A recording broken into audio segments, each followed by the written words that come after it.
Did we hit the peak already? Stay tuned for the March Toronto real estate market update. A quick first glance shows that all the major metrics that I like to look at each month, sales, new listings, and active inventory, they all went up, but they all went up by the exact same percentage, 16% to be specific. When that happens, all the ratios between those criteria that help us determine whether we're in a buyer's market or in a seller's market or whether it's balanced stay exactly the same. I took a look back to 2018 to see what usually happens in the core from February to March, and it's pretty inconsistent. Sometimes the market tightens and becomes a little more seller friendly, like in 2018, 2019, and 2023. And sometimes the market gets a little more buyer friendly, like it did in 2020, 2021, and 2022. I'm going to chalk this up to March just being a bit of a weird calendar month, with March break starting on the 11th. And if you include private schools, then the week that they all get back from vacation is on the 25th. And then you're heading right into Easter weekend. So it's just an odd sequence of 3 weeks for the month. And I think it's messed with everyone's schedules regarding home shopping. Don't get me wrong, buyers were busy, but it also felt like they're anticipating more inventory coming to the market soon. I had a few listings during late March and they were fairly busy, especially one house I had for sale. In a week, we had something like 55 showings and it did end up selling in multiple offers, yet not nearly the number of offers I thought would come in based on the showing activity.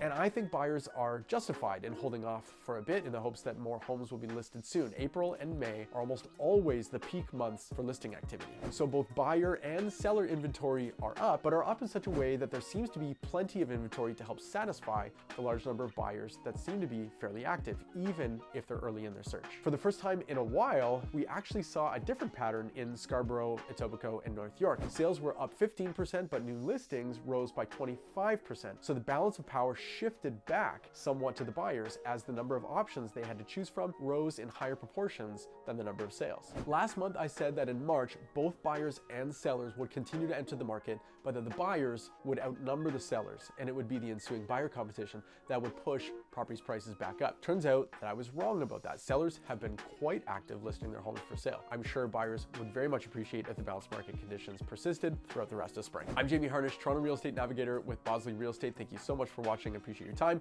If you're catching this on YouTube, it would thrill me if you would like this video, if you would subscribe to the channel, hit the notification bell so you don't miss any upcoming content.